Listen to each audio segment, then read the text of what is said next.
সামনেই জামাই ষষ্ঠী, শ্বশুর শাশুড়িরা চাইবেন সব থেকে ভালো জিনিসটা জামাইয়ের পাতে তুলে দিতে।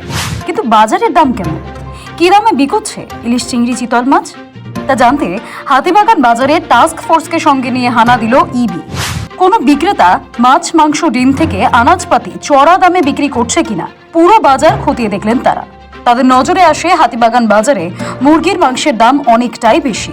যেখানে মুরগির মাংসের সরকারি দাম 195 টাকা, সেখানে হাতিবাগান 240 টাকায় বিক্রি করছে। মাংস বিক্রেতাকে রীতিমতো ধমক দেন টাস্ক ফোর্সের সদস্যরা। সব সময় নজর রাখবেন, শাসন কাজকে তুলে নিয়ে চলে যাবো।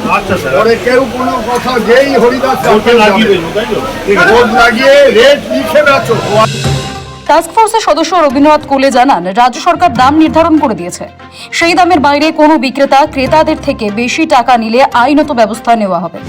হাতিবাগান বাজারে রাজ্য সরকারের নির্ধারণ করা দামে ফল, মাছ, আনাজপাতি বিক্রি হচ্ছে বলে দাবি করেন রবীন্দ্রনাথ। ফলের দাম ঠিকঠাক আছে, আমরা দেখি যে এখানে 50 টাকা করে হিমসাগর আম বিক্রি হচ্ছে, হ্যাঁ, আর তারপরে লিচু বা অন্যান্য যে রিজনেবল রেট আছে, খুব বেশি নেই। মাছের দাম কি দাম দেখলেন? মাছের দামও নর্মাল, একদম 400 টাকা 450 টাকার মধ্যে খুবই ভালো পাওয়া যাচ্ছে। ভেটকি, তারপরে গোটা রুই মাছ 180, হ্যাঁ, রেট ঠিক আছে। কলকাতা বাজারে আনাজপাতির দাম সারা বছর ওঠানামা করে। সবজির দামের তারতম্য নির্ভর করে সরবরাহ, আবহাওয়া এবং অন্যান্য বাজারের অবস্থার উপর।